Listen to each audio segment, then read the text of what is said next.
Welcome to the final exam video summary for the class Influence and Negotiation, facilitated by the esteemed lecturer Ms. Chut Shahna Siradi. Ms. Chut has been experienced for 30 years in business law, management, and banking. Her previous work was in Bank Duta, Bank Nusa, Bakery Life Insurance, and Sri Boga Group. She also founded the Shahna Sunuddin Sari Law Firm since 2005. She is now actively teaching the MBA program at IPMI International Business School.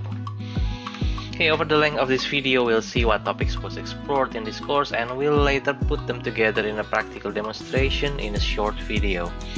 The whole course is more than 20 hours in length, a lot of materials to cover in just 20 minutes, so we're going to cover only the key takeaways. These aren't just skills for the workplace, they are tools for building trust, resolving conflicts, and driving meaningful outcomes in every area of your life. Negotiation is a critical part of our interactions, shaping the way we resolve conflicts and achieve our goals. Let's break it down into three key questions: when and where, why, and how. First, when and where do we negotiate? Negotiation happens anytime we interact with others, whether it's in business or personal settings. It could be over small day-to-day matters or major life-changing decisions. Every interaction has the potential for negotiation. Second, why do we negotiate? At its heart, negotiation exists because of conflicting goals.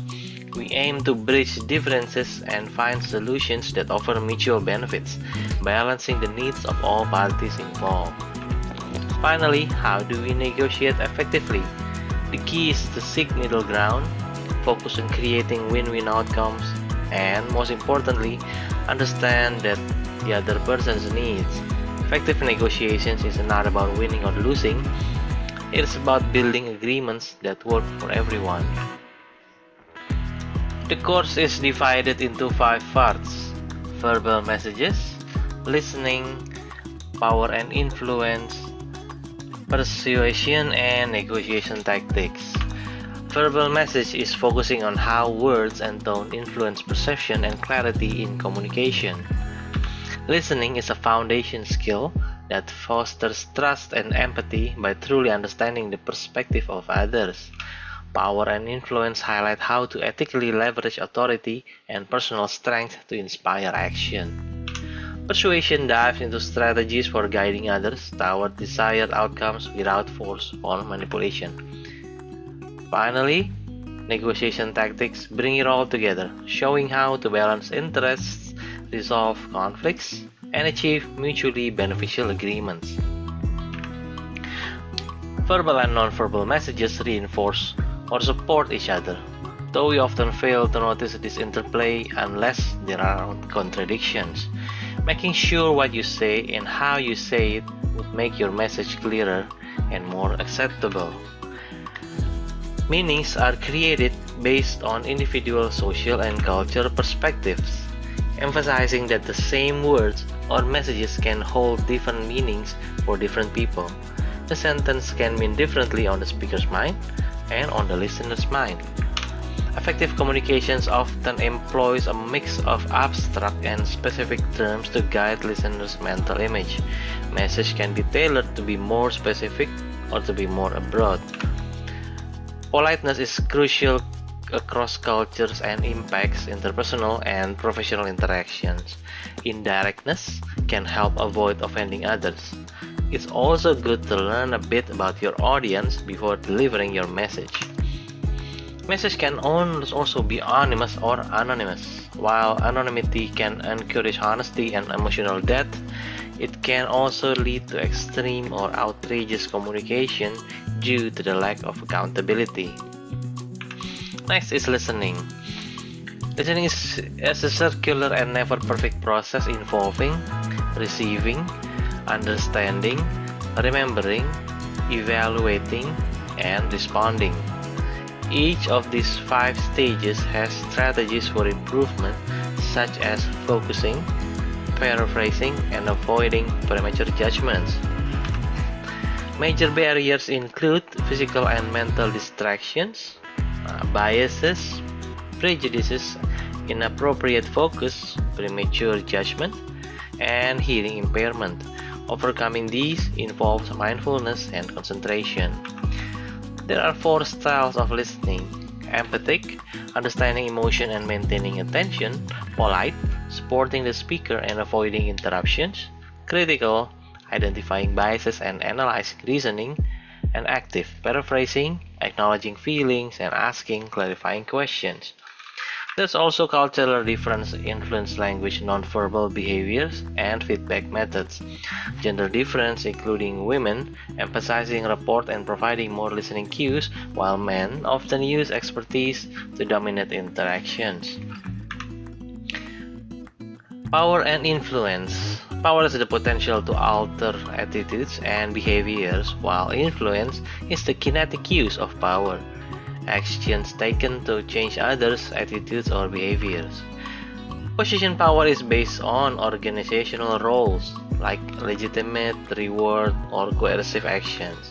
Personal power is rooted in individual traits like expertise, credibility, and charisma, while message power derived from verbal and nonverbal communication strategies, including logical arguments, direct requests, or persuasive appeals. Power is asymmetrical and can be shared to empower others. It generates privileges but also comes with responsibilities to use it ethically. To avoid over-reliance on a single party, diversify a relationship, leverage competition, and gather information to strengthen negotiation positions. Techniques include negotiation, justification for refusal, or outright non-compliance. Each method depends on the context and the goals of the interaction. Now let's talk about persuasion. Persuasion is the process of influencing others to adopt desired behaviors, beliefs, or attitudes through preparation, presentation, and evidence. It does not rely on deceit or force, making it critical for managers and non-hierarchical environments. There are some theories of persuasion. The first one is cognitive dissonance, explains the discomfort when beliefs and behavior misalign. The other one is inoculation theory, anticipating and addressing objections strengthens persuasion. And the last is the ACE theory. Persuasion depends on appropriateness, consistency, and effectiveness. Understanding others' motivation and establish credibility through trustworthiness, expertise, and composure. Frame arguments to highlight common ground. Collaborate in problem solving and support outcomes with logic, reason, and emotional appeals.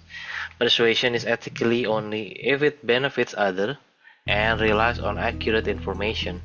Defending against manipulation requires clarity of convictions, skepticism, and assessing the credibility of sources. Finally, let's talk about negotiation tactics. Negotiation is a structured process, and understanding its stages is key to achieving successful outcomes. Let's dive into each stage of detail. The first stage, preparations and planning. It's perhaps the most critical. This is where you define your goals, what you want to achieve from the negotiation. You gather all relevant data to support your position, such as facts, statistics, and insights about the other party. Importantly, you develop a strategy. This includes understanding your priorities, identifying potential trade-offs, and analyzing the other party's interest. Preparations ensure you enter the negotiations with confidence and clarity, laying the foundation for success. Next is try to define your ground rules. In this stage, you establish the framework for negotiation. This includes agreeing on who will participate, what issues will be discussed, and where and when the negotiation will take place. Setting these guidelines ensures that both parties are on the same page and helps avoid confusion later on. It's also an opportunity to set a tone of professionalism and mutual respect, which can foster a more productive negotiation environment. Once the ground rules are set, both parties move into clarification and justification. This is where each side clearly states their positions and explains the reasoning behind them. It's an opportunity to present your argument with supporting evidence like data, logic, or personal experience. This stage is about ensuring both sides understand each other's perspectives. It's important to listen actively and ask questions to avoid misunderstandings and identify areas of alignment or conflict. The heart of the negotiation is bargaining and problem solving. In this stage, both parties engage collaboratively to explore possible solutions. The focus is on finding common grounds and creating options that satisfy both sides. This often involves making concessions, finding creative alternatives, and balancing interests. Effective communication and emotional intelligence are critical here to keep the discussion constructive and to avoid letting emotions derail the process. The goal is to achieve a win-win outcome that benefits everyone involved. Once an agreement has been reached, it's important to formalize it. This might involve documenting the terms, reviewing the key points to ensure mutual understanding, and, if necessary, drafting a formal contract to agreement. It is also a time to clarify next steps, roles, and responsibilities to ensure smooth execution. Next, we're going to watch a small videos that consists of the dialogue in 1980s between a representative of IBM Corporation, Bob Smith, a giant PC manufacturer, and Will Gates, a small software company founded Microsoft with only around 40 employees. So this will be an acquisition talk of an operating system called MS-DOS.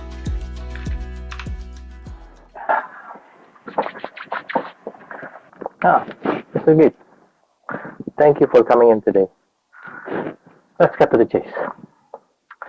IBM is on a tight schedule to launch our personal computer, but we're missing a key piece, the operating system. We heard you were a man for the job. I understand, Bob. Timing is everything. Now, while Microsoft is primarily an operating system company, we're in a position to deliver exactly what you need. You're not an operating system company. Then why are we having this conversation? Because we have the expertise you require. Think of us as your partner in innovation, Bob. We'll take care of the software so you can focus on what IBM does best, building world-class hardware. Alright, but we need specifics. What operating system are you talking about? It's called MS-DOS. It will be the most reliable and scalable system for your needs. Great! Can you show me what it looks like? Soon, in due time. Wait until we fully integrate it into your system and optimize it to IBM's specifications. You're quite certain about this. Absolutely. Microsoft delivers solutions, not uncertainties. Will Gates confidently presented Microsoft as capable of delivering solutions, even though they actually didn't have the product at the time. His messaging was clear: we can solve your problem, leaving no room for doubt. In clarity and confidence, the lesson is the way you frame your message, clear, confident, and solution-focused, matters as much as the content itself. Gates also framed the licensing model as beneficial for IBM, highlighting flexibility and scalability rather than focusing on their potential loss of control. If you frame the offer, tailoring your message to emphasize benefits to the other party is crucial in negotiations. Alright, here's what you need. The system has to be fast, reliable, and ready within 6 months. It also needs to integrate seamlessly within our hardware. Can you handle that? Understood. 6 months, seamless integration, reliability, and speed. That's exactly what we'll deliver. Is there anything else critical to IBM's success? No, that about sums it up. But we can't afford delays. Our competitors are already moving. I hear you, Bob. Deadlines are critical, and trust me, we'll make them work. My team is already preparing to meet your timeline. Gates and Microsoft keenly understood IBM's primary need, an operating system for their hardware. They also recognized IBM's underestimation of software long-term value. IBM failed to listen to industry signals, about the growing importance of software. Their singular focus on hardware blinded them to the significance of the deal. Lesson learned from this skit. Actively listening and understanding the priorities of the other party allows you to offer targeted solutions. Effective listening isn't just hearing what is said, but also paying attention to what is left unsaid. Now, let's talk ownership. We need full rights to the operating system. IBM doesn't do half measures. I understand why you want that. But let me ask you, do you really need to own it? IBM's focus is on hardware. Why not let Microsoft handle the software? You'll save resources and still have everything you need. But will it be dependent on you? That's a risk. Think of it as a partnership, not dependence. IBM will lead the hardware revolution, and Microsoft will ensure the software keeps up. Together, we dominate the market.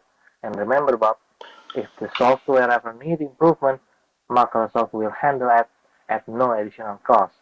Hmm. IBM was the dominant player in tech, but Microsoft leveraged their expertise and knowledge of the software market to shift the power dynamic into their favor. Despite being the smaller company, Gates has unique leverage. IBM needed an operating system, and Microsoft could provide it. Lessons. Power in negotiation isn't always about size or status. It's about how you position your unique value. By structuring a negotiating deal as a licensing agreement rather than a sale, Microsoft preserved influence over the software ecosystem. This decision gave the long-term power and the PC market. In retaining control over key asset is a form of influence that pays off in the long term. So, what's in it for IBM if we go with your licensing model? Flexibility, scalability, and speed. By licensing MX-DOS, you get access to constantly evolving products. Plus, you avoid the cost of hiring an in-house software team. It's a win-win, Bob.